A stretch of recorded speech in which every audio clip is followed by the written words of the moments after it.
Movie शुरू होते ही हमें एक जगह दिखाई जाती है जहाँ पर बहुत अजीब क्रिएचर्स रहते हैं। इस जगह का नाम क्रिप्टन है और वहाँ के लोग काफ़ी परेशान थे क्योंकि क्रिप्टन ख़त्म हो रहा था और वहाँ एक बेबी पैदा होता है। उसके फादर का नाम जोरेल था।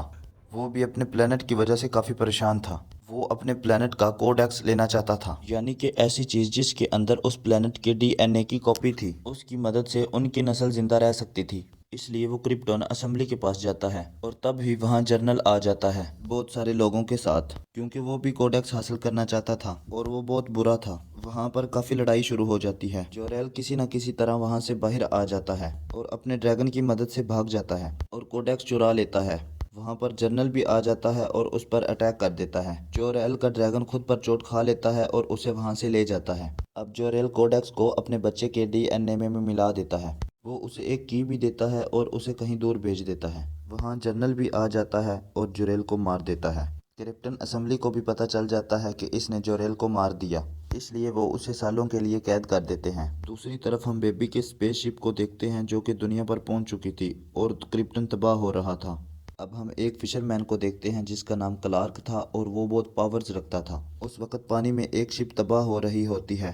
क्लार्क वहां पर जाता है और वहां रेस्क्यू टीम भी आ जाती है। इसी दौरान वहां पर एक टावर गिरने लगता है और क्लार्क अपनी पूरी पावर से उसे रोक लेता है, लेकिन तब भी वो शिप ब्लास्ट हो जाती है और क्लार्क बेहोश होकर पानी में गिर जाता है। उसे सब पुरानी बातें याद आने लग जाती हैं कि जब वो छोटा बच्चा था उसके पास काफ़ी पावर्स थी। वो सबको स्कैन कर सकता था और उसे काफ़ी दूर से आवाज़ें आती थी। एक बार तो उसकी स्कूल बस पानी में गिर गई थी। उसने स्कूल बस और बच्चों को पानी से बाहर निकाला था। उसे खुद भी नहीं पता था कि उसने कैसे कर लिया। क्लार्क के फादर कहा करते थे कि मैं तो जानता हूँ कि तुम्हारे पास पावर्स हैं, लेकिन दुनिया के सामने शो ना किया करो, ये बातें बनाते हैं। तो इसलिए उसने पावर्स को छिपाना शुरू कर दिया। उसने एक होटल पर काम करना शुरू कर दिया। उसे एक दिन पता चलता है कि एक जगह पर काफ़ी पुरानी स्पेसशिप मिली है। ये सुनकर वो वहाँ जाना शुरू कर देता है और वहाँ पर एक न्यूज़ रिपोर्टर भी थी जिसका नाम लुइस था। वो यहाँ इसलिए आई थी क्योंकि वो किसी इंटरेस्टिंग चीज़ की खोज में थी। जब रात हो जाती है वो वहाँ की कुछ पिक्चर्स लेती हैं और उसे पिक्चर्स में कोई आदमी दिखाई देता है।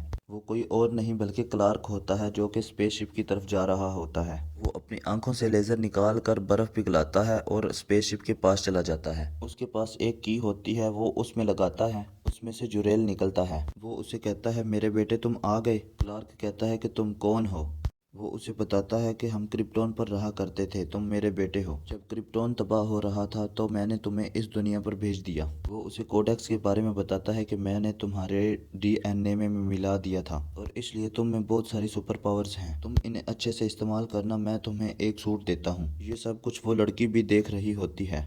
वो पिक्चर बनाते हुए गिर जाती है। फिर क्लार्क उसे उठाकर बाहर ले जाता है और स्पेसशिप लेकर उड़ जाता है। लुइस काफ़ी डर जाती है कि यहाँ पर स्पेसशिप कैसे आ सकती है। ये सब डिस्कस करने के लिए वो कंपनी के हेड के पास जाती है जहाँ पर वो काम करती थी। वो कहती है कि ये न्यूज़ हमें पब्लिश करनी चाहिए। हेड कहता है कि मेरा नहीं ख्याल, क्योंकि ये अभी कंफर्म नहीं है। दूसरी तरफ अब हम देखते हैं कि क्लार्क आसमान की ऊंचाइयों में उड़ रहा था। उसे अब किसी चीज़ का डर नहीं था। अब हमें लुइस दिखाई जाती है। वो किसी न किसी तरह क्लार्क का एड्रेस ढूंढ लेती है। वो उसकी मॉम से मिलती है, फिर उसके फादर की कब्र पर जाती है। तभी वहाँ क्लार्क आ जाता है। वो उसे पूछता है कि तुम मेरा पीछा क्यों कर रही हो। तो लुइस उसे कहती है कि तुम अपनी पावर्स को क्यों छुपा रहे हो। कहता है कि मैं अपने फादर को बचा सकता था, लेकिन मेरे फादर ने मुझे मना कर दिया। कहते थे कि ये दुनिया अभी तैयार नहीं है। वो कहती है कि तुम दुनिया के लिए बहुत अच्छा काम कर रहे हो और वो वहाँ से चली जाती है। फिर क्लार्क अपनी मॉम के पास जाता है और वो मॉम को बताता है कि मुझे पता चल गया कि मैं कौन हूँ। फिर हम देखते हैं आर्मी चीफ को। वो कहता है कि कोई चीज़ दुनिया की तरफ आ रही है और उन्हें मैसेज मिलता है कि हमारे प्लेनेट का एक आदमी आपके प्लेनेट पर रहता है, हम उसे लेने आए हैं। अगर वो तुम हमें नहीं दोगे तो हम तुम्हारी दुनिया को तबाह कर देंगे।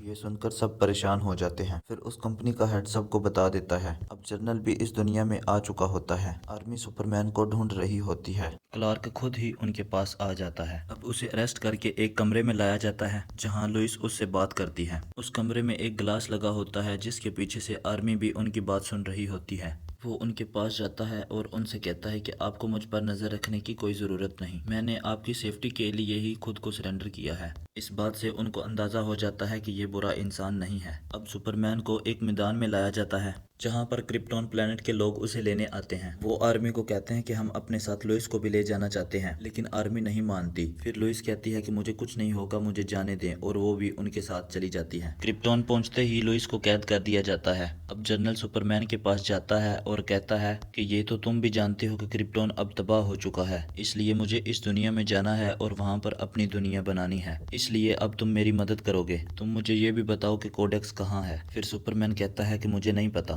फिर जनरल कहता है कि तुम चाहते हो कि तुम सब लोगों को मैं मार दूं। तरफ हम लुइस को देखते हैं, उसके पास क्लार्क की वो की थी, वो उस की को वहाँ पर लगाती है और जोरेल फिर से वहाँ पर आ जाता है। वो लुइस से कहता है कि ये स्पेसशिप मैंने बनाई है, बस वैसा ही करना जैसे मैं तुम्हें बताऊंगा। वो उसे लेकर बाहर निकल आता है, लेकिन जनरल के लोग उन पर अटैक कर देते हैं। जैसे तैसे लुइस जोरेल की मदद लेकर दुनिया पर वापस चली जाती है। अब जोरेल सुपरमैन के पास जाता है और उसे कहता है इसे तोड़ दो। वो वहां से बाहर आ जाता है और लुइस को लेकर आराम से दुनिया पर आ जाता है। फिर हम देखते हैं कि जनरल भी इस दुनिया पर आ चुका होता है। सुपरमैन की मॉम के पास जाता है और उसे कहता है कि बताओ कहाँ है कोडेक्स। वो उसे मारने लगता है। वहां पर सुपरमैन आ जाता है और उसे मारने लगता है और उसे कहता है कि तुमने मेरी माँ को कैसे हाथ लगाया। सुपरमैन उसका हेलमेट तोड़ देता है, जिसकी वजह से उसे सांस लेने में काफी मुश्किल होती है। इस बात का फायदा उठाकर सुपरमैन उसे मारने ही लगता है। तभी जनरल के लोग उस पर अटैक कर देते हैं और जनरल को ले जाते हैं। वहां पर जनरल का खास आदमी उसे बताता है कि आप बस सुपरमैन को साथ ले आए, जिंदा या मुर्दा कोडेक्स मैं खुद ही निकाल लूंगा। अब जनरल बोलता है कि मौत की मशीन लाओ और दुनिया को तबाह करना शुरू कर देता है। अब लुइस आर्मी के पास जाती है और उनसे कहती है कि मुझे जोरेल ने बताया था जिस स्पेसशिप में मैं आई हूँ उसको इन मशीन से टकरा दो तो ये तबाह हो जाएंगी। वहाँ सुपरमैन आकर कहता है कि ये सही कह रही है, तुम इस मशीन को तबाह करो, मैं दूसरी मशीन को तबाह करके आता हूँ। सुपरमैन वहाँ जाकर उस मशीन से टकराता है और वो तबाह हो जाती है। दूसरी तरफ लुइस और आर्मी इस स्पेसशिप को लेकर जा रहे होते हैं, लेकिन वहाँ जनरल के लोग उन पर अटैक कर देते हैं। जिस प्लेन में वो होते हैं उस प्लेन का पायलट कहता है कि मुझे अपनी जान की कोई परवाह नहीं। ये कहकर प्लेन उस मशीन में टकरा देता है और इसमें से लुइस नीचे गिर जाती है। वो हवा में ही होती है कि सुपरमैन उसे आकर पकड़ लेता है और आराम से नीचे आ जाता है। लोग समझते हैं कि अब सब ठीक हो चुका है, लेकिन वहाँ जनरल आ जाता है और कहता है कि तुमने मेरा सारा प्लान खराब कर दिया, तुम सबको मैं मार दूंगा। और ये कहते ही उस पर अटैक कर देता है और उनमें काफी लड़ाई होती है। सुपरमैन उसे बहुत मना करता है, लेकिन वो मानता ही नहीं, इसलिए सुपरमैन को मजबूरन उसे मारना पड़ता है। कुछ टाइम बाद हम देखते हैं कि सुपरमैन यानी क्लार्क लुइस के पास एक न्यूज़ रिपोर्टर के इंटरव्यू के लिए जाता है। लुइस उसे हाय कहती है और स्माइल करते हुए कहती है welcome to the new planet.